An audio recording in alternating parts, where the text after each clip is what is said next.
ସକାଳରେ ଯେତେବେଳେ ଗୀତ ଦ୍ୱାରା ଆପଣ ମାନେ ପରମେଶ୍ୱରଙ୍କ ପ୍ରେମକୁ ପ୍ରକାଶ କରୁଥିଲେ, ମୁଁ ବି ଭାବୁଛି ପରମେଶ୍ୱରଙ୍କ ପ୍ରେମ ଆଡକୁ ଯିବା, ଯୋଉ ପରମେଶ୍ୱର ଆମମାନଙ୍କୁ ଏତେ ପ୍ରେମ କରନ୍ତି। ଆମେ ପାପି ଥିବା ସମୟରେ ସୁଦ୍ଧା ସେ ଆମମାନଙ୍କ ପ୍ରତି ଆପଣା ପ୍ରେମ ପ୍ରକାଶ କରୁଥିଲେ। ବହୁତ ସୁନ୍ଦର ବିଷୟ। ଆମେ ଆମେ ପ୍ରେମ କାହାକୁ କରୁଛୁ ଆଉ ସେ କେମିତି ଆମମାନଙ୍କୁ ପ୍ରେମ କରୁଛନ୍ତି, ସେ ବିଷୟରେ ଗୋଟିଏ ସୁନ୍ଦର ଦୃଷ୍ଟାନ୍ତ ଆମେ ଦେଖିବା ଆଜିର ବାକ୍ୟ ମଧ୍ୟରେ। ଆସନ୍ତୁ ବାକ୍ୟକୁ ଯିବା।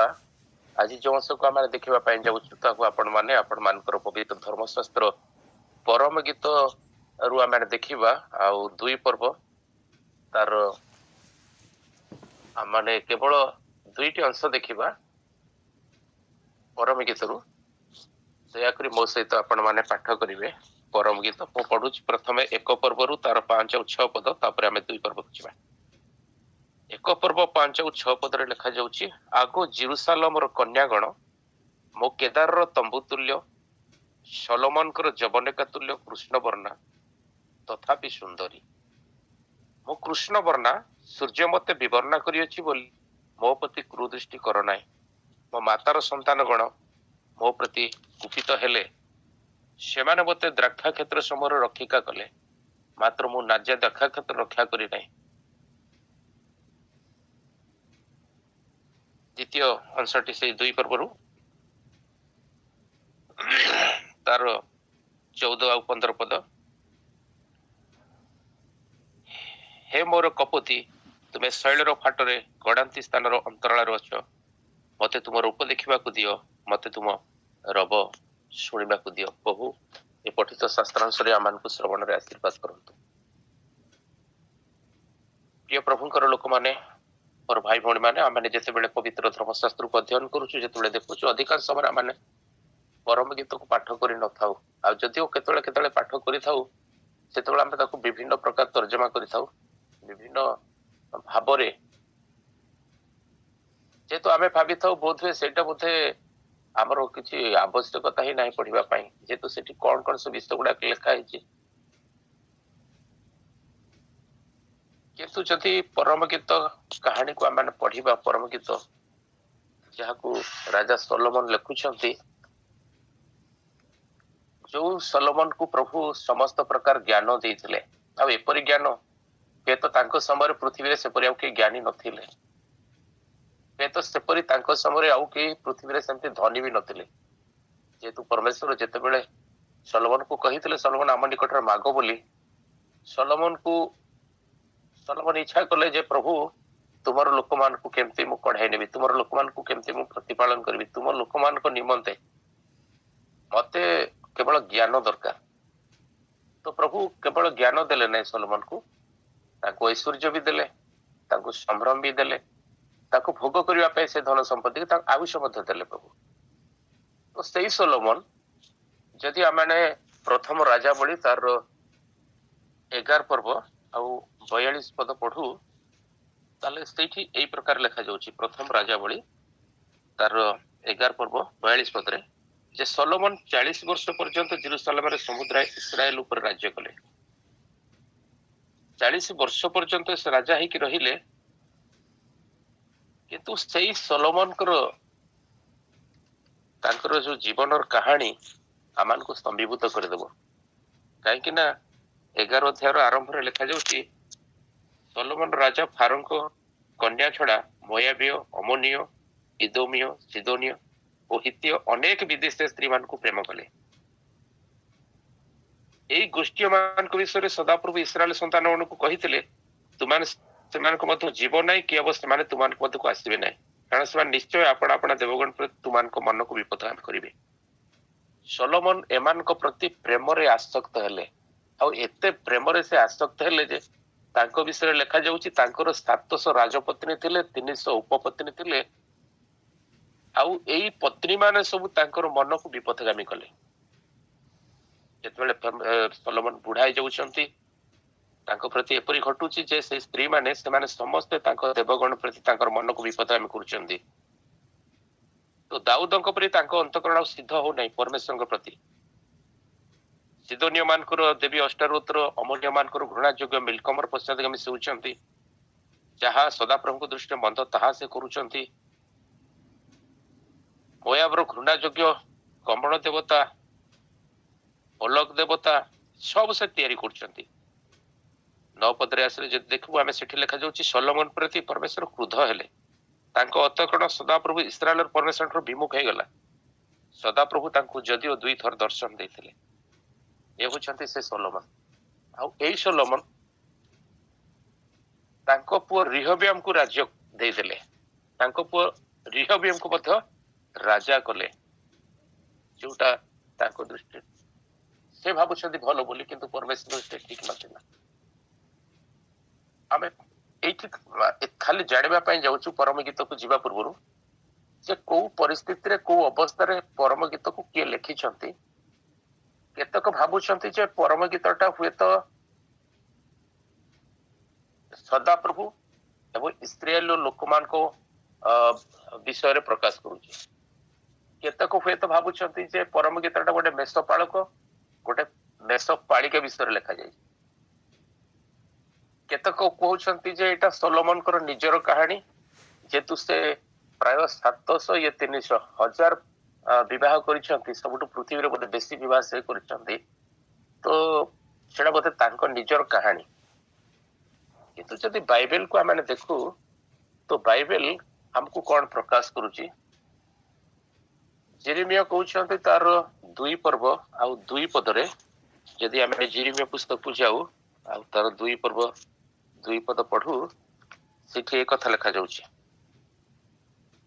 ଯାଅ ଓ ଜେରୁସାଲେମର କର୍ଣ୍ଣଗୋଚରରେ ପ୍ରଚାର କରି କୁହ, ସଦାପ୍ରଭୁ ଏହି କଥା କହନ୍ତି, ତୁମ ଯୌବନ ଅବସ୍ଥାର ଭକ୍ତି, ତୁମ ବିବାହ ସମୟର ପ୍ରେମ, ତୁମେ ପ୍ରାନ୍ତରରେ ଅବୁଣା ଦେଶରେ କି ରୂପେ ଆମ ପଶ୍ଚାଦଗମନ କଲ, ଏହା ତୁମ ପକ୍ଷରେ ଆମେ ସ୍ମରଣ କରୁଛୁ। ପ୍ରଭୁ କହୁଛନ୍ତି ଏବେ ବି ଆମେ ସ୍ମରଣ କରୁଛୁ ସେ ସବୁ କଥା ଗୁଡାକୁ, ଯେ ଯେତେବେଳେ ତୁମକୁ ମିଶ୍ର ଦେଶରୁ ଆମେ କଢାଇ ଆଣିଥିଲୁ, ନାନା ପ୍ରକାର ଚିହ୍ନ ଅଦ୍ଭୁତ କର୍ମମାନ ପ୍ରକାଶ କରି ତୁମାନେ କି ପ୍ରକାର ଆମ ପଶ୍ଚାଦଗମନ କରୁଥିଲ, କି ପ୍ରକାର ଆମକୁ ଅନୁକରଣ କରୁଥିଲ, ତୁମାନେ କି ପ୍ରକାର ସେଇ ସମୟରେ ଆମକୁ ପ୍ରେମ କରୁଥିଲ। ତୁମ ଯୌବନ ଅବସ୍ଥାର ଭକ୍ତି, ତୁମ ବିବାହ ସମୟର ପ୍ରେମକୁ ଆମେ ମନେ ପକାଉଛୁ।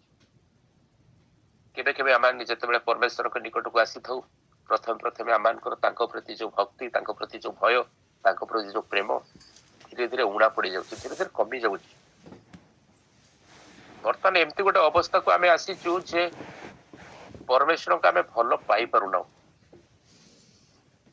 ପ୍ରେମଟା ଲୁଚିକି ରହିପାରେ ନାହିଁ, ପ୍ରେମଟା ପ୍ରକାଶିତ ହେଇଯାଏ, ଆଉ ସିଦ୍ଧ ପ୍ରେମ ବାଧାକୁ ଅତିକ୍ରମ କରିକି ଚାଲିଯାଏ। ମୁଁ ଯଦି ପରମେଶ୍ୱରଙ୍କୁ ପ୍ରେମ କରୁଛି, ପରମେଶ୍ୱରଙ୍କ ପ୍ରତି ମୋର ପ୍ରେମ ଅଛି, ସେଟା ଗୁପ୍ତ ହେଇପାରିବ ନାହିଁ, ସେଟା ପ୍ରକାଶିତ ହେଇଯିବ। ଜଣେ ଜଣକୁ ଯେତେବେଳେ ଭଲ ପାଏ, ସେତେବେଳେ ତା ହୃଦୟର କଥାଟା ସେ ଗୋପନ କରି ରଖିପାରେ ନା। ସବୁବେଳେ ସେ ସୁଯୋଗ ଥାଏ କେମିତି କାହାକୁ କହିଦେବି, କେମିତି କହିଦେବି, କିଏ ଜଣେ ମିଳନ୍ତା କି, କିଏ ଜଣେ ମତେ ସାକ୍ଷାତ କରନ୍ତା କି, କୋଉ ସାଙ୍ଗ କୋଉ ସାଥୀ କାହାକୁ ଗୋଟେ ମୁଁ କହିଦିଅନ୍ତି। ତା ଭିତର ରହସ୍ୟକୁ ସେ କଣ କରେ, ସବୁବେଳେ ଭାବୁଥାଏ ପ୍ରକାଶ କରିଦେବା ପାଇଁ।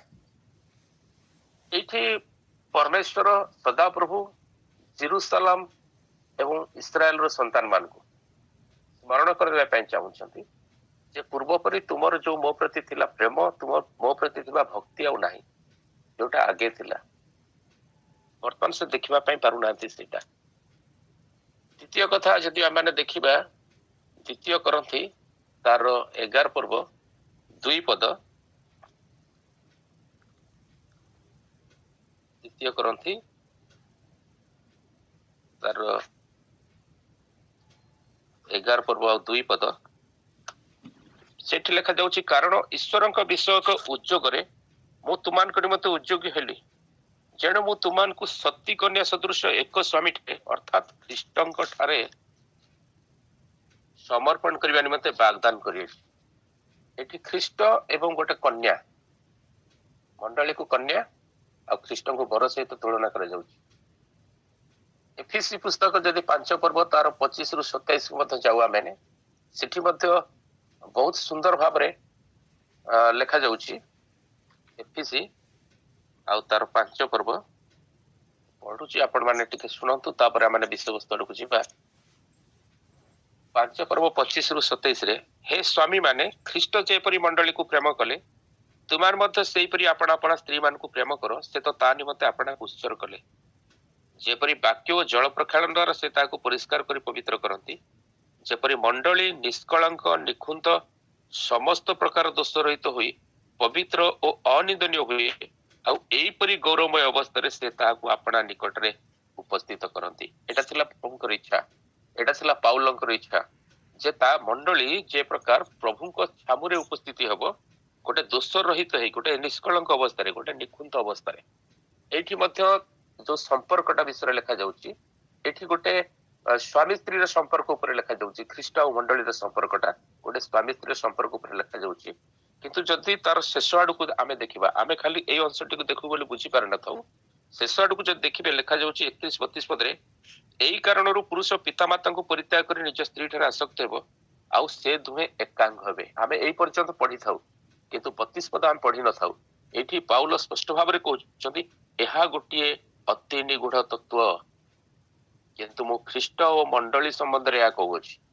ପାଉଲ କହୁଛନ୍ତି ଏଇ ବିଷୟଟାକୁ ମୁଁ ଖ୍ରୀଷ୍ଟ ଆଉ ମଣ୍ଡଳୀ ସମ୍ବନ୍ଧରେ କହୁଛି, କିନ୍ତୁ ଲୋକମାନେ ବୁଝୁଛନ୍ତି ଆଦମ ହବାଙ୍କ ଠାରୁ ଆରମ୍ଭ କରି ଏପର୍ଯ୍ୟନ୍ତ ସ୍ୱାମୀ ସ୍ତ୍ରୀର ଏଇ ଜାଗତିକ ସମ୍ପର୍କ ଉପରକୁ ନେଇକି। ମୁଁ କିନ୍ତୁ କହୁଛି ଏଇଟା ଗୋଟେ ରହସ୍ୟର କଥା, ଏଇଟା ଗୋଟେ ନିଗୁଢ ତତ୍ଵ। କଣ? ଯେଟା ମୁଁ ଖ୍ରୀଷ୍ଟ ଏବଂ ମୁଁ ତାଙ୍କ ମଣ୍ଡଳୀ ସମ୍ବନ୍ଧରେ କହୁଛି। ତ ଏଇ ଯୋଉ ପରମ ଗୀତକୁ ଆମେ ପାଠ କରୁଛୁ, ହେଇପାରେ ଗୋଟେ ପ୍ରେମିକ ଗୋଟେ ପ୍ରେମିକାର କାହାଣୀ ଥାଇପାରେ, ହେଇପାରେ ଗୋଟେ ମେଷପାଳକ ମେଷପଳିକାର କାହାଣୀ ଥାଇପାରେ, କିନ୍ତୁ ଏଟା ସଲୋମନଙ୍କ ଜୀବନର କାହାଣୀ ନୁହଁ, କି ସଲୋମନଙ୍କର ବ୍ୟକ୍ତିଗତ କାହାଣୀ ନୁହଁ। ପବିତ୍ର ଆତ୍ମା ପ୍ରତ୍ୟେକ ସମୟରେ ତାଙ୍କର ଲୋକମାନଙ୍କୁ ଉତ୍ସାହ ଦିଅନ୍ତି, ତାଙ୍କ ଲୋକମାନଙ୍କୁ ଅନୁପ୍ରାଣିତ କରନ୍ତି, ତାଙ୍କ ଲୋକମାନଙ୍କ ଦ୍ଵାରା ମଣ୍ଡଳୀର ଉପକାର ନିମନ୍ତେ, ଆମମାନଙ୍କ ନିମନ୍ତେ ସେ ଲେଖାଇଛନ୍ତି। ସେଥିପାଇଁ ଯଦି ଆମେ ପଢିବା, ତାହେଲେ ଆମେ ଜାଣିପାରିବା ଦ୍ୱିତୀୟ ପିତର ତାର 1ରୁ ଦ୍ୱିତୀୟ ପିତର ଆଉ ତାର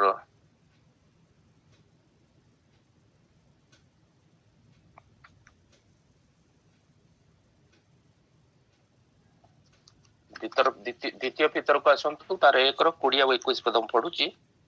ପ୍ରଥମରେ ଏହା ଜ୍ଞାତ ହୁଅ ଯେ ଶାସ୍ତ୍ରର କୌଣସି ଭାବବାଣୀ ସ୍ୱତନ୍ତ୍ର ଭାବରେ ବ୍ୟାଖ୍ୟା କରିବାର ବିଷୟ ନୁହେଁ, କାରଣ କୌଣସି ଭାବବାଣୀ କେବେ ହିଁ ମନୁଷ୍ୟର ଇଚ୍ଛାରୁ ଉତ୍ପନ୍ନ ହୋଇନାହିଁ, ମାତ୍ର ଈଶ୍ୱର ପ୍ରେରିତ ମନୁଷ୍ୟ ମାନେ ପବିତ୍ର ଆତ୍ମାଙ୍କ ଦ୍ୱାରା ଚାଳିତ ହୋଇ କଥା କହିଥିଲେ। ତ ଏଇଟା ମୋ ନିଜର ବ୍ୟକ୍ତିଗତ କର୍ମ, ମୁଁ ଯେମିତି କହିଦେବି, ଯାହା କହିଦେଲେ ବି ଚଳିବ, ବା ଯାହା କହିଦେଲେ ବୁଝି ହେଇଯିବ। ସେଥିପାଇଁ ଏଇଠି ଲେଖାଯାଉଛି, ପ୍ରଥମରେ ଏହା ଆମେ ଜାଣୁ ଯେ କୌଣସି ଗୋଟେ ହେଲେ ଭାବବାଣୀ ସ୍ୱତନ୍ତ୍ର ଭାବରେ ବ୍ୟାଖ୍ୟା କରାଯାଇ ନାହିଁ। ଏଇଟା କଣ ହେଇଛି ନା ମନୁଷ୍ୟର ଇଚ୍ଛାରୁ ଉତ୍ପନ୍ନ ହେଇନାହିଁ। ଈଶ୍ୱର ପ୍ରେରିତ ମନୁଷ୍ୟ ମାନେ କଣ କରିଛନ୍ତି ନା ପବିତ୍ର ଆତ୍ମାଙ୍କ ଦ୍ୱାରା ଚାଳିତ ହେଇକି ଲେଖିଛନ୍ତି। ତ ପବିତ୍ର ଆତ୍ମା ଯାହା ପ୍ରକାଶ କରିଛନ୍ତି ଲେଖା ହେଇଛି। ହେଇପାରେ ଦୁନିଆରେ ବିଭିନ୍ନ ପ୍ରକାର ଜ୍ଞାନ ଅଛି, ଅନେକ ଜ୍ଞାନ ଲୋକମାନେ ଅଛନ୍ତି, ଶିକ୍ଷିତ ଲୋକମାନେ ଅଛନ୍ତି, ବିଦ୍ୱାନ ଲୋକମାନେ ଅଛନ୍ତି, କିନ୍ତୁ ସେମାନଙ୍କର ବିଷୟ ନୁହଁ ଏଟା ବୁଝିବା ପାଇଁ। ଏ ବିଷୟ ପବିତ୍ର ଆତ୍ମା ଯେହେତୁ ଲେଖିଛନ୍ତି, ପବିତ୍ର ଆତ୍ମାଙ୍କ ଦ୍ୱାରା ଚାଳିତ ହିଁ ଲେଖାଯାଇଛି। ପବିତ୍ର ଆତ୍ମାଙ୍କ ବିନା ଆମେ ବୁଝିପାରିବା ନାହିଁ। ସେଇ କଥାକୁ ଯେତେବେଳେ କରନ୍ଥୀୟ ମଣ୍ଡଳୀକୁ ପାଉଲ ଲେଖୁଛନ୍ତି, ସେତେବେଳେ ସେ ମଧ୍ୟ ସେମିତି ବୁଝାଇ ଦେଇଛନ୍ତି।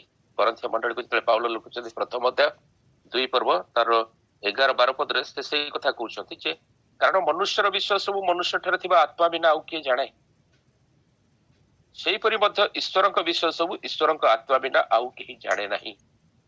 ଯେପରି ଈଶ୍ୱରଙ୍କ ଦ୍ୱାରା ଆତ୍ମା ନ ପାଇ ଈଶ୍ୱରଙ୍କ ଆତ୍ମା ପାଇଅଛୁ। ତ ଈଶ୍ୱରଙ୍କ ଆତ୍ମା ଆମମାନଙ୍କୁ କଣ କରନ୍ତି ନା ଏଇ ସମସ୍ତ ବିଷୟ ଆଡକୁ କଢାଇ ନିଅନ୍ତି, ଏ ସମସ୍ତ ବିଷୟ ଆମକୁ ଜଣାଇ ଦିଅନ୍ତି। ତ ଯେତେବେଳେ ପରମ ଗୀତକୁ ଆମେ ପାଠ କରୁଛୁ, ଆମେ ସ୍ପଷ୍ଟ ହେଇଯିବୁ। ଏହା ମଧ୍ୟ ଏପରି ଗୋଟିଏ ପୁସ୍ତକ, ଯୋଉ ପୁସ୍ତକକୁ ପରମେଶ୍ୱରଙ୍କ ଇଚ୍ଛା ହେଲା, ଯୋଉ ପୁସ୍ତକ ବିଷୟରେ ଆମେ ଜାଣିବା ପାଇଁ, ଯୋଉ ପୁସ୍ତକ ବିଷୟରେ ଆମେ ପଢିବା ପାଇଁ, ଆଉ ଆମେ ଆତ୍ମିକ ଭାବରେ ଅଭିବୃଦ୍ଧି କରିବା ନିମନ୍ତେ ଈଶ୍ୱରଙ୍କ ସହିତ ଆମମାନଙ୍କ ସମ୍ପର୍କ, ମଣ୍ଡଳୀ ସହିତ ଖ୍ରୀଷ୍ଟଙ୍କ ସମ୍ପର୍କ, ମଣ୍ଡଳୀକୁ ଖ୍ରୀଷ୍ଟଙ୍କର ଯୋଉ ପ୍ରେମ, ତା ବିଷୟରେ ଆମେ ଆଲୋଚନା କରିବା। ଏଇଠି ଯଦିଓ ଲେଖାଯାଉଛି ଜେରୁସାଲାମ କନ୍ୟା ମାନଙ୍କ ବିଷୟରେ ଯେ ମୁଁ କେଦାରର ତମ୍ବୁ ତୁଲ୍ୟ, କେଦାରର ତମ୍ବୁ ତୁଲ୍ୟ ଜେରୁସାଲାମର କନ୍ୟାଗଣ, ପ୍ରତ୍ୟେକ କନ୍ୟା ମାନେ ଚାହାନ୍ତି, ପ୍ରତ୍ୟେକ ସ୍ତ୍ରୀ ଲୋକମାନେ ଚାହାନ୍ତି, ପ୍ରତ୍ୟେକ ଝିଅ ମାନେ ଚାହାନ୍ତି ଯେ ସେମାନେ ଦେଖିବା ପାଇଁ ଯେମିତି ସୁନ୍ଦର ଦିଶନ୍ତୁ, ସେମାନଙ୍କର रंग सेमानक रूप जेमती भल देखा जाऊ अन्य मान निकटरे जेमती आकर्षणीय देखा जाऊ किंतु एठी जदिओ जेरुसालेम कन्या विषय लिखा जाउची बा बरंकर जो कन्या तांको विषय लिखा जाउची जे से कृष्ण वर्णा किंतु कृष्ण वर्णा हेले मत तथापि ता विषय लिखा जाउची जे होची से सुंदरी केमिति ना मो कृष्ण वर्णा सूर्य मते भी वर्णा करी अछि बोली मो प्रति दृष्टि करना तो दुईटा दृष्टांत एठी दिया जायछि गोटे होची केदार तंबू गोटे होची सोलोमन जवनिका तो केदार तंबू और सोलोमन जवनिका से दुईटा जाक जे प्रकार केदार तंबू कहिबार अर्थ होची जे स्वतंत्र भाव में सेटा एमती निर्मित जेमती वर्षा रु जेमती शीत रु जेमती खरा रु से माने रक्षा पाई परिबे गोटे जेमती आमे कहू परमेश्वर आमान को ताप निवास आश्रय बतास निवास आश्रय आमे एक कथा कहि परथौ तो सेमती एई जो तंबू बा एई जो जवनिका सोलोमन करो सेटा कृष्ण वर्णा सेटा कला रंगर किंतु बहुत सुंदर केबे केबे बाह्य रूप को लोक माने देखि थांती और लोक माने देखि पसंद करि न थांती जेरुसालेम रो कन्या को विषय लिखा जाउची कन्या कहूची जे मो कृष्ण वर्णा मोर रंग कला हे जाइची आ मते के भल पाई पारु नांती एति कि मोर घर लोक माने भी भल पाउ नांती मातृपुत्र माने भी भल पाउ नांती जे देखिबा 6 पद रे लिखा जाउची मो कृष्ण वर्णा सूर्य मते विवरणा करी अछि बोली मो प्रति कुदृष्टि करू नाही मो मातार संतान गण मो प्रति कुपित हेले सेमाने मते द्राक्षा क्षेत्र समूह रखिका गले मात्र मु निज द्राक्षा क्षेत्र रक्षा करी नाही ए परम गीत ए प्रकार आमान को प्रकाश करे परम गीत कहानीटा जदि आम देखु गोटे मेषपालकर कहानी आ गोटे मेषपालिका प्रति तार से प्रेम को प्रकाश करुच्ची प्रभु जीशु ख्रीष्ट मंडली को तार प्रेम प्रकाश कर आज दिन में आमान को प्रति से प्रेम से प्रकाश कर 1:5 से कह जाए जदि से सुंदरी नुहे कृष्ण वर्णा भाई माने घृणा कर तथापि 2:8 ରୁ 14 मध्य लिखा जाउची आउ जणे कहउछंती तुमे अति सुंदर तुमे अति प्रियतम मु तुमको प्रेम करे तो से झियो खुशी रे पागल हे जाउची मोर निजर लोक माने मते घृणा करूछंती मोर निजर लोक माने मते भलो पाइ परुनांती मोर निज मान मोर रूप को देखुछंती ताको दृष्टि रे मु शोभनीय नुह मु घृणा घृणा घृणार शिकार हे जाउची मते माने अपमान करूछंती तुच्छ करूछंती किंतु आउ गोटे पटे मु देखुची आउ जणे अछंती जे कि मते कोन करूछंती मते कहउछंती नाइ नाइ नाइ तमे अति प्रिय तमे अति सुंदर जणे कहउछंती तमठी सब गुण अछि तुमको कहीं ग्रहण करि परिबे नाइ ग्रहण योग्य नुह तमे रिजेक्ट किंतु आउ जणे कहउछंती नाइ तुम ठारे कोनोसी गुण नाही तो दुईटा वाक्य को आमे देखुची दुईटा भीतर बहुत तफात अछि जेतेबेले निजर लोक माने तांको घृणा करि दैछंती सेतेबेले सेई झियो को अन्य जणे आसिकी कहउछंती जे मु तुमको प्रेम करूची तुमे अति प्रियतम सेतेबेले से खुशी रे आनंद रे नाच पडुची आ से कहउछंती तुमे मोर प्रेमिक आम संपर्कटा प्रभु जीशुଙ୍କ सहित ठीक सेमती आमे पापी थिबा समय निराश थिबा समय जड़े लोक जे कि जीशु ख्रीष्ट से आसिले आ कहिले तुमे अति सुंदर आपण जदि केबे केबे रास्ता रे जाउथिबे देखुथिबे ट्रक पछपट गोटे गोटे लेखा रहउची जे बुरे नजर वाले तेरा मुंह काला जो मानकर नजर जो मानकर दृष्टिभंगी मंद अटे लेखा जाउची से मानकर मुंह कला कला कहिबार अर्थ होची जे कदाका विकृत अंधार भी कला एठी लेखा जाउची जे मु पापी थिबा समय जेमती आपण को आउटिके पूर्व आड़ को जदी नै जिबी जे जीशु ख्रीष्ट कोनोसी पाप करि नाहंती किंतु जेतेबेले जगतर सब पाप तांको ऊपर लदी दिया जाउची सब पाप को से बहन करूछंती सेई समय किछि समय पय सूर्य को किरण निस्त हो जाउची सारा देश अंधकार हो जाउची पिता तांको ठारो मुख आच्छादन कर दउछंती आमे गोटाए पटे पाप करूथबा हेतुरु आमर जीवन जेतेबेले अंधकारमय हो जाउची आमे जेतेबेले अन्य मान को दृष्टि रे अन्य मान को नजर रे बा केही आमान को ए प्रकार श्रद्धा करिबा योग्य रहु न तथापि सेई समय सुधा ଯୀଶୁ ଖ୍ରୀଷ୍ଟ ଆମମାନଙ୍କୁ ପ୍ରେମ ପ୍ରକାଶ କରୁଛନ୍ତି। ଲେଖାଯାଉଛି ମୁଁ ପାପୀ ଥିବା ସମୟରେ ସୁଦ୍ଧା ସେ ଆପଣା ପ୍ରେମ ପ୍ରକାଶ କଲେ। ତାପରେ ଲେଖାଯାଉଛି ଆମେ ଦେଖିବା ଖାଲି ସେତିକି ନୁହଁ, ଆମେ ପାପୀ ଥିବା ସମୟରେ ଯେତେବେଳେ ନିରାଶ ହେଇଯାଉଥିଲୁ ସେ ଆସିଥିଲେ ଆଉ ଆମମାନଙ୍କୁ ଅତି ପ୍ରେମ କଲେ। ପାଉଲ କହୁଛନ୍ତି ସେ ତ ଖାଲି ପ୍ରେମ କଲେ ନାହିଁ, ମୋ ପାଇଁ ସେ ମରିଗଲେ। ପିତର କହୁଛନ୍ତି ମୁଁ ଯେତେବେଳେ ନିରାଶ ହେଇଯାଇଥିଲି, ମୁଁ ଯେତେବେଳେ ସେଇ ସମୁଦ୍ର କୂଳରେ ଆଉ ଏକାକୀ ଥିଲି ନାହିଁ, କିନ୍ତୁ ଅନେକଙ୍କ ମଧ୍ୟରେ ଥାଇ ମଧ୍ୟ ମୋର ଜୀବନରେ ନିରାଶ ଥିଲା, ସେତେବେଳେ ସେ ଆସିକି ମତେ କହିଲେ ମୋର ଅନୁଗମନ କର, ମୁଁ ତୁମକୁ ମନୁଷ୍ୟ ଧରି ଆସି ଖାଇବି। ଯକ୍ଷ କହିଲେ ସେଇ ସମାନ କଥା ଯେ ଲୋକ ସମାଜ ଠାରୁ ଯେତେବେଳେ ମୁଁ ଘୃଣା ପାଉଥିଲି, ଲୋକମାନେ ଯେତେବେଳେ ମତେ ରିଜେକ୍ଟ କରୁଥିଲେ, ମତେ କେହି ଭଲ ପାଇ ପାରୁନଥିଲେ ମୋ କର୍ମ ହେତୁ, ସେତେବେଳେ ସେ ମତେ ଏସି ପ୍ରେମ କଲେ। ତ ମୁଁ ପାପୀ ଥିବା ସମୟରେ ସେ ଆସିଲେ, ମତେ ପ୍ରେମ କଲେ, ତାଙ୍କ ଜୀବନକୁ ଦେଲେ। ସେଥିପାଇଁ ତାଙ୍କୁ ଆମେ ପ୍ରେମିକ ଯୀଶୁ କହୁ।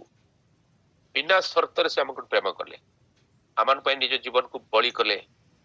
ଆଉ ସେଇ ଦିନ ଠାରୁ ତାଙ୍କର କନ୍ୟା ତାଙ୍କର ରବ ଶୁଣିବାକୁ ଅପେକ୍ଷା କରୁଛି। କନ୍ୟା କହୁଛି ମୋ ପ୍ରେମିକଙ୍କ ରବ ମୁଁ ଶୁଣୁଛି ଆଉ ସେ ଆସୁଅଛନ୍ତି। ସେଥିପାଇଁ ପ୍ରଥମ ସେଷଣିକ ତାର 16ରେ ଲେଖାଯାଉଛି ପ୍ରଭୁ ଯୀଶୁ ଏକ ତୁରୀ ଶବ୍ଦ ମାତ୍ରେ ଦୂତ ମାନଙ୍କ ସହିତ ଆସୁଛନ୍ତି, ଯେତେ ଲୋକ ଖ୍ରୀଷ୍ଟଙ୍କ ଠାରେ ମରିଛନ୍ତି ସମସ୍ତେ ଉଠିବେ। ପରମ ଗୀତ 2:10ରେ ସେ କୁହାଯାଉଛି ହେ ମୋର ପ୍ରେମିକ ଉଠ।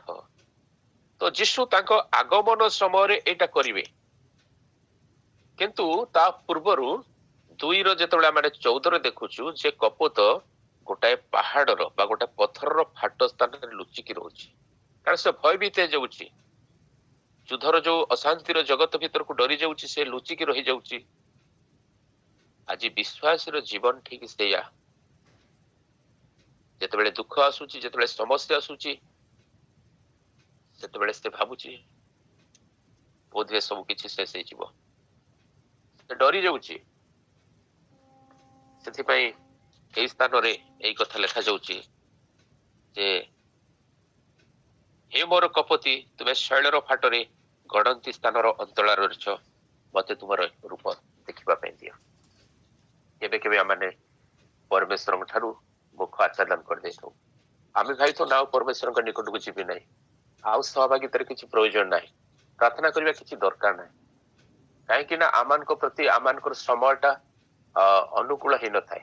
ଆମେ ଯାହା ଚାହୁଁଥାଉ ତାହା ପାଇନଥାଉ, ଯାହା ଭାବିଥାଉ ତାହା ଘଟି ନଥାଏ। ସମାଜର ବିଭିନ୍ନ ପ୍ରକାର ଚାପ, ସମସ୍ୟା, ଦୁଃଖ, ନୈରାଶ୍ୟତା ଗୁଡାକ ଆମମାନଙ୍କୁ ଏମିତି ବାନ୍ଧି ଦେଇଥାଏ ଯେ ଆମେ ଟିକେ ଲୁଚିଯିବା ପାଇଁ ଚାହୁଁଥାଉ। ଭୟ ହେତୁ ଆମେ ସେଇ ଫାଟ ଭିତରକୁ ପଶିଯିବା ପାଇଁ ଚାହୁଁଥାଉ। ଆମେ ଭାବୁଥାଉ ନାଇଁ କେହି ନ ଦେଖନ୍ତୁ, ମୁଁ ଏଇଠି ଲୁଚିଥିବି। କିନ୍ତୁ ମୁଁ ଜାଣେ ନାହିଁ ଯେ ଜଣେ ପରମେଶ୍ୱର ଯିଏକି ମତେ ଦେଖନ୍ତି, ମୁଁ ତାଙ୍କ ଦୃଷ୍ଟିରୁ କୌଣସି ସ୍ଥାନକୁ ଯାଇପାରିବି ନାହିଁ। ଯେମିତି ଗୀତ ରଚକ କହିଲେ ମୁଁ କୋଉଠିକି ଯିବି ପ୍ରଭୁ ତୁମର ଆତ୍ମା ଠାରୁ, କୋଉଠି ଲୁଚିବି ପ୍ରଭୁ ତୁମ ସାକ୍ଷାତରୁ, ମୁଁ କୋଉଠି ଲୁଚି ପାରିବି ନାହିଁ, କୋଉଠି ଯାଇପାରିବି ନାହିଁ। ଯୁଆଡେ ତ ଗଲେ ସବୁଠି ତୁମେ ମତେ ଆଗରେ ପଛରେ ଘେରିକି ରଖିଛ, ସବୁଠି ତ ତୁମର ଉପସ୍ଥିତି ମଧ୍ୟରେ ମୁଁ ଅଛି। ତ କପୋତଟି ଭାବୁଛି ଯେ ହୁଏତ ମତେ ଦେଖୁନାହାନ୍ତି ସେ, କିନ୍ତୁ ସେ ଜାଣୁନାହିଁ ଯେ ତାକୁ ପ୍ରଭୁ କେତେ ପ୍ରେମ କରନ୍ତି। ସେ ଜାଣୁନାହିଁ ମଣ୍ଡଳୀକୁ ପ୍ରଭୁ କେତେ ପ୍ରେମ କରନ୍ତି। ସେ ଜାଣୁନାହିଁ ଆମମାନଙ୍କୁ ପ୍ରଭୁ କେତେ ପ୍ରେମ କରନ୍ତି। ଯେଉଁମାନେ ଲୁଚି ଯାଉଥିବା ସମୟରେ ସୁଦ୍ଧା, ଭୟଭୀତ ଯାଉଥିବା ସମୟରେ ସୁଦ୍ଧା, ଆପଣାକୁ ଗୋପନ ରଖୁଥିବା ସମୟରେ ସୁଦ୍ଧା ପ୍ରଭୁ କୁହନ୍ତି ଆଗ ମୋହର କପୋତି, ତୁମେ କାହିଁକି ଶୈଳର ଫାଟରେ ଗଣନ୍ତି ସ୍ତର ଅନ୍ତରାଳରେ ଅଛ, ମତେ ତୁମ ରୂପ ଦେଖିବାକୁ ଦିଅ, ମତେ ତୁମ ରବ ଶୁଣିବାକୁ ଦିଅ। ପ୍ରଭୁ ଇଚ୍ଛା କରନ୍ତି କେହି ନ ଦେଖନ୍ତୁ ଆମକୁ, କେହି ନ ଭଲ ପାଆନ୍ତୁ ଆମକୁ। ଆମ ରୂପ ହୁଏତ ଅନ୍ୟମାନଙ୍କୁ ଘୃଣା ଲାଗେ, ଆମକୁ ଦେଖିବା ପାଇଁ କେହି ପସନ୍ଦ କରନ୍ତି ନାହିଁ। ହେଇପାରେ ଆମମାନଙ୍କ କାର୍ଯ୍ୟକଳା ଗୁଡା ସେମାନଙ୍କୁ ଅତିଷ୍ଠ କରିଥାଇପାରେ, କିନ୍ତୁ ମୁଁ ଏଇଥିପାଇଁ ପ୍ରଭୁକୁ ଧନ୍ୟବାଦ ଦିଏ ଯେ ମୁଁ ଯେତେବେଳେ ପାପ କରିଥିଲି, ପାପୀ ଥିବା ସମୟରେ ସୁଦ୍ଧା ସେ ଆପଣା ପ୍ରେମ ପ୍ରକାଶ କରୁଛନ୍ତି। ସେ ଇଚ୍ଛା କରୁଛନ୍ତି ମତେ ଦେଖିବା ପାଇଁ, ସେ ଇଚ୍ଛା କରୁଛନ୍ତି ମୋ କଥା ଶୁଣିବା ପାଇଁ। ଗୋଟେ ଦିନ ଥିଲା ଯେତେବେଳେ ମୁଁ ବି ଜଗତରେ ଥିଲି, ଆଉ ମୁଁ ବି ବହୁତ ପାପ କରୁଥିଲି, ମୁଁ ପାପୀ ଥିଲି, କେହି ଭଲ ପାଉନଥିଲେ ମତେ, କେହି ଜଣେ ହେଲେ ଭଲ ପାଉନଥିଲେ। ସମସ୍ତେ ମୋର ପୂର୍ବ ଜନ୍ମକୁ, ପୂର୍ବ ଜୀବନଟାକୁ ଦେଖିଛନ୍ତି କେତେ କଦର୍ଯ୍ୟ। କେହି କେହି ପ୍ରେମ କରିପାରୁନଥିଲେ। ସମସ୍ତେ ଇଚ୍ଛା କରୁଥିଲେ ସେଇ ଅବସ୍ଥାରେ ସେମିତି ସେ ସଢି, ସେମିତି ସେ ମରିଯାଉ। କିନ୍ତୁ ସେଇ ସମୟରେ ଗୋଟେ ସ୍ତ୍ରୀ ଲୋକ, ତାଙ୍କ ନାଁ ଏଲିସ୍ ଟୋପୋ, ମୋ ନିକଟକୁ ଆସିଲେ ଆଉ ମୋ ପାଖରେ ବସି ମତେ ପ୍ରଭୁଙ୍କ ସୁସମାଚାର ଦେଇଥିଲେ। ତାଙ୍କରି ସୁସମାଚାର ଶୁଣିବା ପରେ ଯୀଶୁ ଖ୍ରୀଷ୍ଟଙ୍କ ଠାରେ ବିଶ୍ୱାସ କରିବା ଦ୍ୱାରା ମୁଁ ଜୀବନ ଫେରି ପାଇଲି। ମୁଁ ଦେଖୁଥିଲି କେହି ମତେ ଭଲ ପାଉନାହାନ୍ତି, ନିଜର ଲୋକମାନେ ଭଲ ପାଉନାହାନ୍ତି। ସେମାନେ କହୁଛନ୍ତି ତାକୁ ଛାଡି ଦିଅ, ସେଇ ଅବସ୍ଥାରେ ତାକୁ ଛାଡି ଦିଅ, ସେ ସେମିତି ସେଇ ସଢି ସଢି ସେଇଠି ମରିଯାଉ। ବନ୍ଧୁମାନେ ଆସୁନଥିଲେ, ସାଙ୍ଗସାଥି ଆସୁନଥିଲେ, କେହି ଜଣେ ହେଲେ ନାହିଁ। ଯେହେତୁ ମୁଁ ସେମିତି ଦେଖିବା ଯୋଗ୍ୟ ନଥିଲି, ମୋ ରୂପ ସେମାନଙ୍କୁ ମନୋହର ଲାଗୁନଥିଲା, ମୋର କୌଣସି ସୌନ୍ଦର୍ଯ୍ୟ ନଥିଲା। ଯିଶା ଯେମିତି ଲେଖୁଛନ୍ତି 53 ଅଧ୍ୟାୟରେ ଯେ ତାଙ୍କର ଏପରି କୌଣସି ରୂପ ନଥିଲା ଯେ କୌଣସି ମନୁଷ୍ୟ ତାଙ୍କୁ ଶ୍ରଦ୍ଧା କରିବ, କୌଣସି ମନୁଷ୍ୟ ତାକୁ ଭଲ ପାଇବ।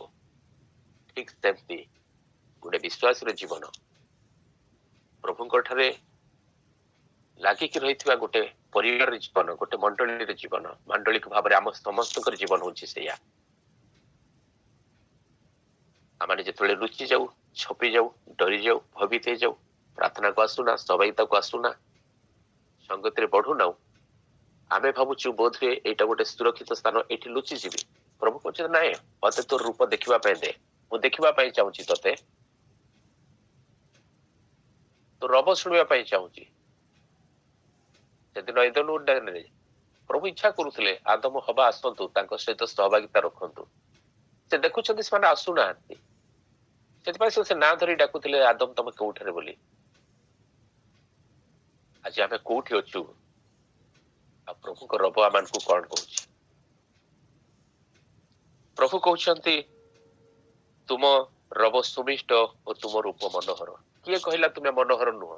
କିଏ କହିଲା କେଦାରର ତମ୍ବୁ ତୁଲ୍ୟ ତୁମେ କୃଷ୍ଣ ବର୍ଣ୍ଣା? କିଏ କହିଲା ଯେ ତୁମେ ବିବର୍ଣ୍ଣା ହେଇଯାଇଛ? ମୁଁ ତ ତମକୁ କହୁଛି ଆଗ ମୋହର ପ୍ରିୟ, ଦେଖ ତୁମେ ସୁନ୍ଦରୀ, ତୁମେ ସୁନ୍ଦରୀ ଅଟ। ପ୍ରଭୁ କହୁଛନ୍ତି ଜଗତ କଣ କହୁଛି ସେଇଟା ଜାୟଜ ନାହିଁ, ଲୋକମାନେ କଣ କହୁଛନ୍ତି ସେଥିରେ କିଛି ଜାୟଜ ନାହିଁ, ତୁମ ପରିବାର ଲୋକମାନେ କଣ କହୁଛନ୍ତି ସେଥିରେ ଜାୟଜ ନାହିଁ। ହେଇପାରେ ତୁମେ ସଲୋମନର ଯବନିକା ତୁଲ୍ୟ, କିନ୍ତୁ ତୁମେ ସୁନ୍ଦରୀ।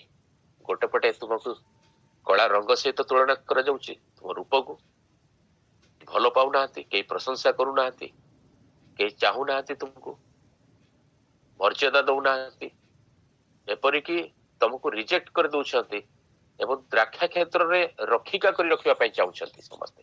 ଭାତୃପୁତ୍ର ମାନଙ୍କ ବିଷୟରେ ଲେଖାଯାଉଛି, ତୁମ ନିଜ ମାଙ୍କର ପୁଅ ମାନଙ୍କ ବିଷୟରେ ଲେଖାଯାଉଛି, ନିଜ ପରିବାର ବିଷୟରେ ଲେଖାଯାଉଛି। ଆଜି ଅନେକ ଲୋକ ପ୍ରଭୁକୁ ବିଶ୍ୱାସ କରିଥିବା ହେତୁରୁ ପରିବାର, ପ୍ରିୟଜନ, ନିଜର ଜ୍ଞାତି କୁଟୁମ୍ବ, ନିଜର ବନ୍ଧୁବାନ୍ଧବ ଠାରୁ ସେମାନେ ପୃଥକୀକୃତ।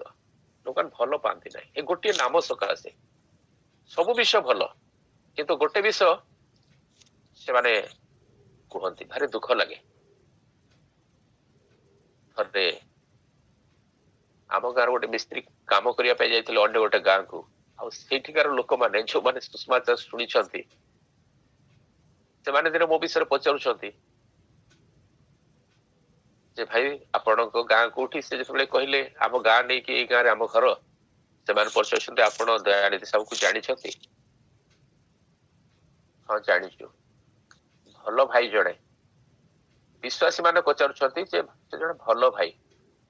ଏ ଲୋକ କହିଲେ ହଁ ଭଲ, ସବୁ ଭଲ, ବହୁତ ଭଲ, କିନ୍ତୁ ଗୋଟେ ତ ଆଉ ନା କଣ ଗୋଟେ ଖ୍ରୀଷ୍ଟିଆନ ଟା, ସେ ତ ମାନେ ଆମ ଜୀବନରେ ଯେତେ ଭଲ ବିଷୟ ଥିଲେ ମଧ୍ୟ, ଯେତେ ଭଲ କାମ କଲେ ମଧ୍ୟ ଗୋଟିଏ ବିଷୟ ଆମକୁ ନିନ୍ଦା ଆଣିଦିଏ, ସେଇଟା ହଉଛି କାହିଁକି ଆମେ ପ୍ରଭୁକୁ ଗ୍ରହଣ କରିଛୁ, କାହିଁକି ଆମେ ପ୍ରଭୁକୁ ବିଶ୍ୱାସ କରିଛୁ।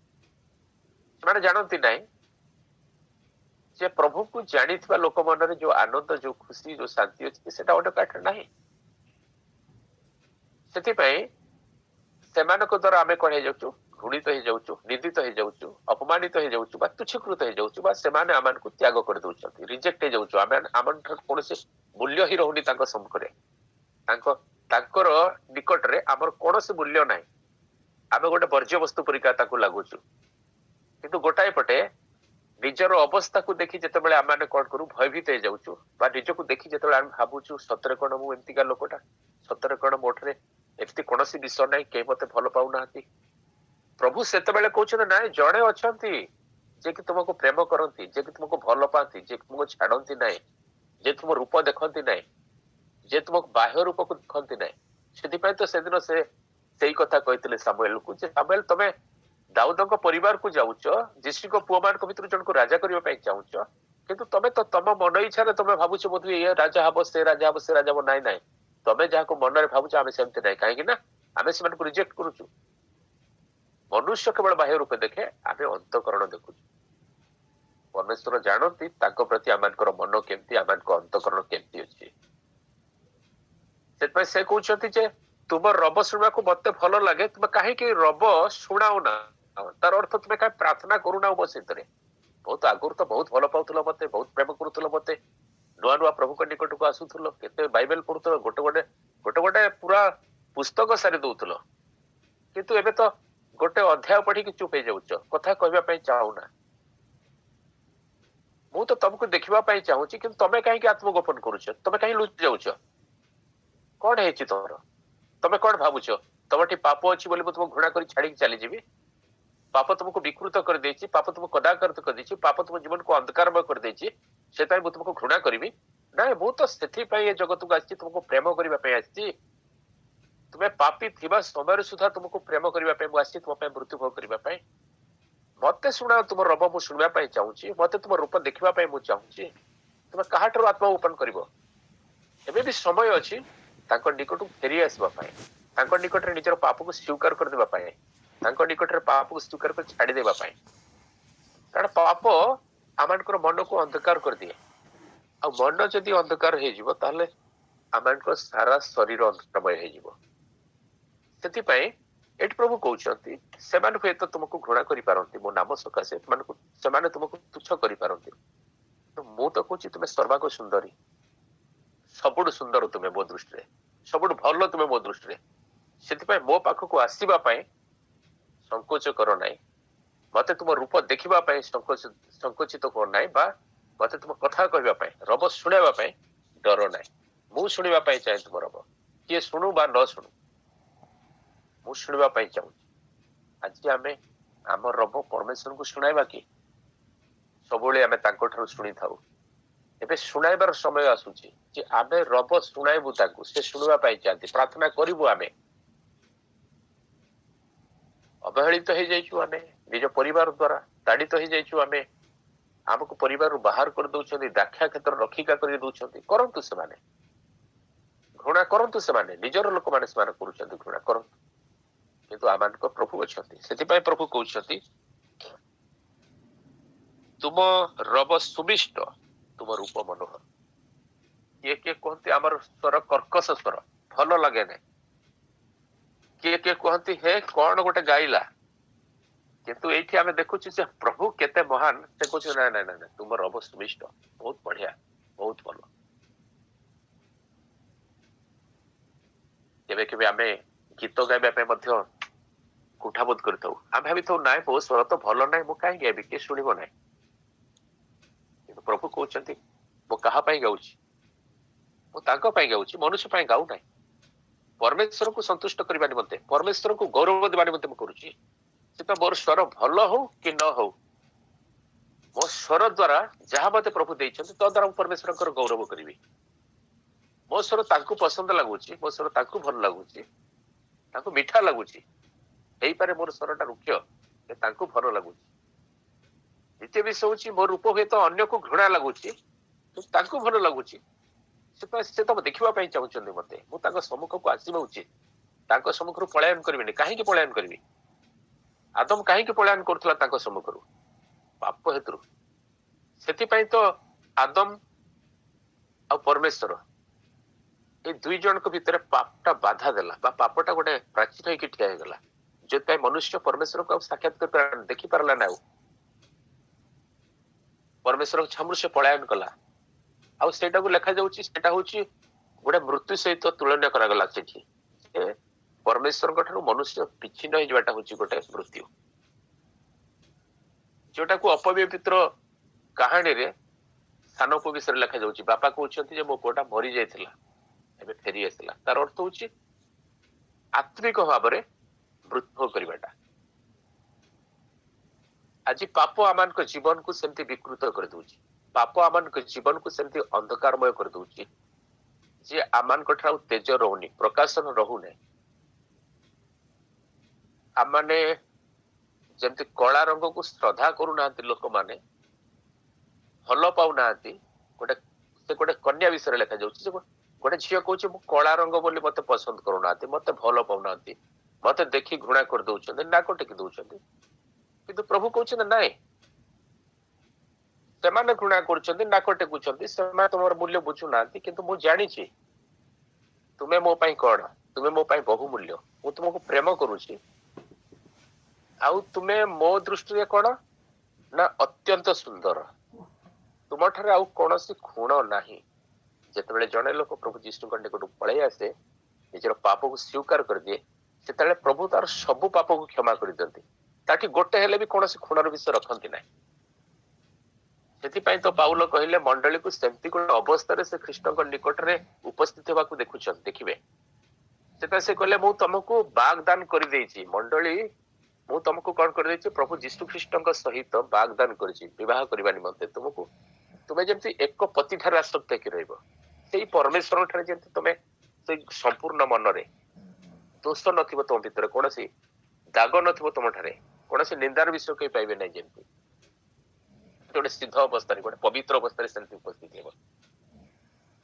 परमेश्वर निकट उपस्थित होगापाई आम को केवल आम पाप को स्वीकार करदे हाँ प्रभु मो जीवन में कौन पाप अच्छे पाप मत ये अवस्था को नहीं आसती प्रार्थना करुच्ची प्रभु जमी कौन करती ना निर्दोष निखुंत दोष रहित अनिंदनीय भाव निकट से दिन आम को उपस्थित होवार देखिपारे गोटाए विषय जदि निंदार विषय देखिए भल पाई ना जड़े लोक जिते बह निमंते पुअर कौन झील को देखा जाऊँच से झील को जिते से देखुं कथबार्ता कर सहित विवाह प्रस्ताव चलुची बोली समस्त साक्षात से झील को पचारे तुम कौन मो पुओ को विवाह करने इच्छा कर हाँ कर पचारे अच्छा किसी कहबार अच्छी तुम से झील कह ना ना कि तो सेमती कहबार ना मो विवाह करने मोर इच्छा प्रकाश करुच्ची विवाह कर तुम पुओ को गोटे छोट कथा कहबार मु तुम घरे रही खाइबी पीबी तुम पुओ सहित मोर जहाँ कि समस्त संबंध रखी किसी असुविधा ना कि मु अतीत जन को भल पाऊली मो मन मध्य से एबे भी अच्छा मुझे छाड़ी पारि ना ताहले आमे आमर पिला मानकर विवाह कौन सेमती क्षेत्र में करिपरिबा संगे संगे मनटा भांगी जीव आमे कबारे केमतिका झीलटा को देखिली से विवाह कर मो पुओ सहित कहूँ खाइब पीब रहिब बसिब उठिब शोइब सब करिब किंतु मन भितर आ जन को कान देइथिबो ना ना ना ना ना ताको आमे रिजेक्ट कर देबा ये पाउल से कथा कहते जे सती कन्या केवल से जे एक स्वामी ठारे आसक्त थिबो से मु केवल चाहूची जे ख्रीष्ट आउ ताको क्रूस व्यतीत तम मन भीतर कौन विश्व स्थान न पाऊ जदि आ कौन विश्व स्थान न पाऊची ताहले ईश्वर मध्य कौन करिवे तुमको रिजेक्ट कर कन्या कन्यार सबुठु बड़ गुण होची सब बेले से अपेक्षा थिबो जे हे प्रभु जीशु आपण आसंतु शीघ्र आसंतु से गोटे आगमन अपेक्षा थिबो केते शीघ्र प्रभु आसिथिबे तार से व्याकुलता प्रकाश करिवो आपण जे देखुथिबे जदि आपण मानकर स्वामी माने बाहर रहउचंती आ जो दिन से कहबे आज हम घर को जाउछु तो आपण केमति प्रस्तुत होतबे निजे आपण केमति जागृत होतबे को मुहूर्त रे आसीबे आसी गले कि ताको स्वर सुभिला कि गाड़ी रही गला कि बाहर गोटे व्यग्रता को प्रकाश करुछंती जे मो स्वामी कहिचंती आज आसीबे 5 मास हे गलानी 6 मास हे गलानी तांको बिना मु रहीची तो उत्सुकता बसत आपण दांड को दौड़ी आछंती ठीक सेमती चतुर्पार्श्वर जो विषय गुड़ाक घटुची से संकेत दउची मोर बर आसुचंती तो मु केमती प्रस्तुत जीवन काटिबी काहे ना से आसिला खणी मु तांको दौड़ी जीवी आलिंगन करिवि आउ ए जो व्यवधानटा अछि तांकर आगमन जो अपेक्षा रे मु अछि जेबेठु मते प्रतिज्ञा करी जाइछंती मु आसुची बोली कहि कि तांको बिना मु केमिति काटिची तांको बिना मु केमिति रहिची ए जगत रे कोन सहिची ए जगत रे तमर तांकर सही ଯୋଉ ନିନ୍ଦାର ବିଷୟ ଗୁଡା ମୋ ପ୍ରତି ଘଟିଛି ମୁଁ ସବୁ ତାଙ୍କୁ ଦେଖିବି, ତାଙ୍କୁ ଜାବୁଡିକି ଧରିବି, ଆଜି ତାଙ୍କ ନିକଟରେ ଓଗାଳି ଦେବି, ସବୁ ପ୍ରସ୍ତୁତ କରିଦେବି। ସେଇଟା ହଉଛି ମଣ୍ଡଳୀର ସବୁଠୁ ଗୋଟେ ଭଲ ମୁହୂର୍ତ୍ତ।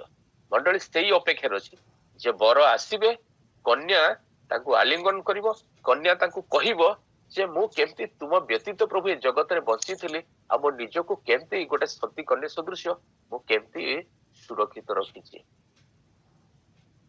ତୁମେ ମତେ ତୁମ ରକ୍ତରେ ଧୋଇଥିଲ, ପବିତ୍ର କରିଥିଲ, ନିଷ୍କଳଙ୍କ କରିଥିଲ, ଶୁଚି କରିଥିଲ, ଆଉ ସେଇ ଶୁଚି ବିବେକକୁ ମୁଁ ରକ୍ଷା କରିଛି। ମୁଁ କେବଳ ତୁମକୁ ବିଶ୍ୱାସ କରିଛି ପ୍ରଭୁ। ତୁମ ବ୍ୟତୀତ ଆଉ କେହି ମୋ ହୃଦୟରେ ସ୍ଥାନ ପାଇନାହାନ୍ତି, ମୋ ମନରେ ଆଉ କେହି ନାହାନ୍ତି। ମୁଁ କାହାକୁ ରଖିନି, ତୁମ କୃଷ ବ୍ୟତୀତ ଆଉ କେହି ବା କାହାର ଛବି ମୋ ଭିତରେ ଅଙ୍କିତ ହେଇନାହିଁ। ଆଜି ଯଦି ଯୀଶୁ ଖ୍ରୀଷ୍ଟର କୃଷ ବ୍ୟତୀତ ଅନ୍ୟ କୌଣସି ବିଷୟ ଆମମାନଙ୍କ ଜୀବନ ଭିତରେ ସ୍ଥାନ ପାଇଛି, ଆମମାନଙ୍କ ମନ ଭିତରେ ସ୍ଥାନ ପାଇଛି, ତାହେଲେ ପ୍ରଭୁ ଆମମାନଙ୍କୁ ଗ୍ରହଣ କରିବେ ନାହିଁ। ସେଥିପାଇଁ ପ୍ରିୟ ଭଉଣୀମାନେ, ଭାଇମାନେ, ଆମେ ଟିକେ ସତର୍କ ଜୀବନ ଯାପନ କରୁ।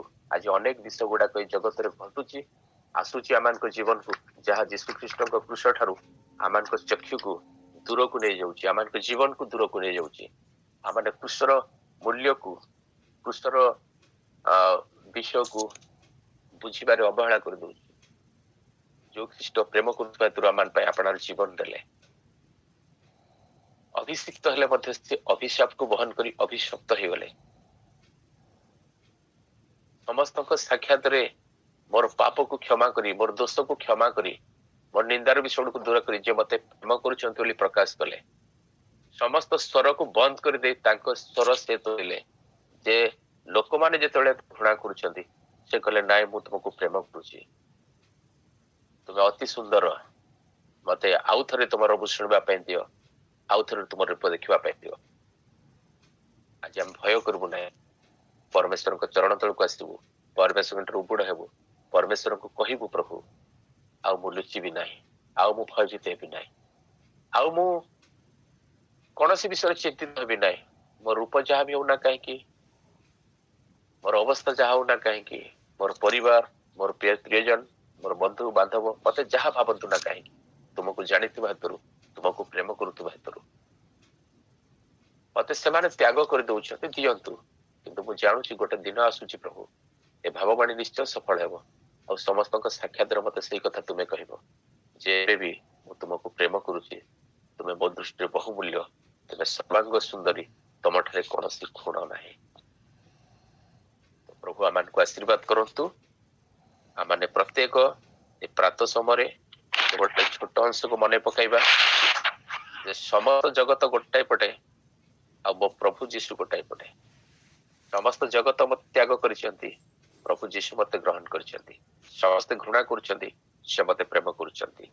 ପାପ ହେତୁରୁ ଯଦିଓ ମୁଁ ସେମାନଙ୍କୁ କଦର୍ଯ୍ୟ ଲାଗୁଛି, ଅନ୍ଧକାରମୟ ହେଇଯାଇଛି ମୋ ଜୀବନ, କଳୁଷମୟ ହେଇଯାଇଛି ମୋ ଜୀବନ, ମତେ ସେମାନେ ସମସ୍ତେ ସମସ୍ତେ ତ୍ୟାଗ କରିଦେଇଛନ୍ତି, କିନ୍ତୁ ମୋର ପ୍ରଭୁ ଏବେ ବି ମତେ ଭଲ ପାଉଛନ୍ତି, ଏବେ ବି ଅପେକ୍ଷାରେ ଅଛନ୍ତି କୋଉ ସମୟରେ ମୁଁ ଫେରି ଆସିବି ତାଙ୍କ ନିକଟକୁ, କୋଉ ସମୟରେ ତାଙ୍କ ନିକଟରେ ପାପକୁ ସ୍ୱୀକାର କରିବି ଏବଂ ସେ ମୋ ରବ ଶୁଣିବା ପାଇଁ ଏବଂ ମୋ ରୂପ ଦେଖିବା ପାଇଁ ବ୍ୟଗ୍ର ଅଛନ୍ତି। ଆସୁ ଆମେ ଗୋଟାଏ ମିନିଟ ପ୍ରାର୍ଥନା କରିବା।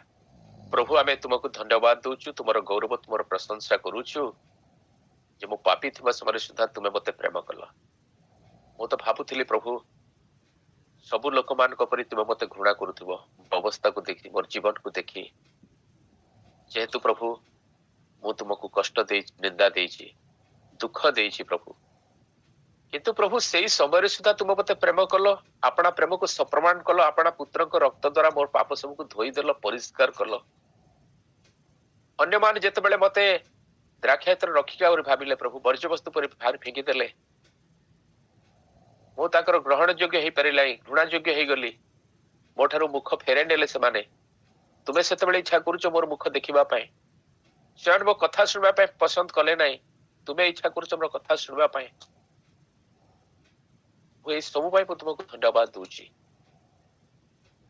ମତେ ଦୟା କର, ଅନୁଗ୍ରହ କର ପ୍ରଭୁ, ଯେ ପ୍ରାୟ ମୁଁ ଆମମାନଙ୍କ ମଣ୍ଡଳୀ, ଆମମାନଙ୍କର ଏ ପ୍ରିୟ ଭାଇ ଭଉଣୀ ମାନେ ଯୋଉମାନେ ଆମମାନଙ୍କ ସହିତ ଜଡିତ ଅଛୁ ପ୍ରଭୁ, ତୁମଠାରେ ଯେ ପ୍ରକାର ଗ୍ରାହ୍ୟ ଜୀବନ କାଟି ପାରିବୁ, ତୁମେ ଯେ ପ୍ରକାର ପ୍ରଭୁ ସେଦିନ ଅନିନ୍ଦନୀୟ, ଦୋଷରହିତ, ନିଖୁନ୍ଦ, ନିର୍ଦାଗ ଅବସ୍ଥାରେ तुम छामुरे उपस्थित हेबा पई आमान को पारिबा पई तुम साहाय्य कर पवित्र आत्मा को द्वारा प्रभु आमान को अनुग्रह प्रदान करले प्रार्थना करूछु। गौरव पराक्रम तुमको दे एई समस्त प्रार्थना यीशु के नाम रे मांगुछु। आमेन। प्रभु आपण मान आमेन को हमको अल्प वाक्य आशीर्वाद करंतु। आमेन नमस्ते आमेन नमस्कार। आमेन। बहुत धन्यवाद। प्रभु को धन्यवाद दिए। प्रार्थना करिबा। वीरेंद्र नायक दादा अछंते प्रार्थना करते।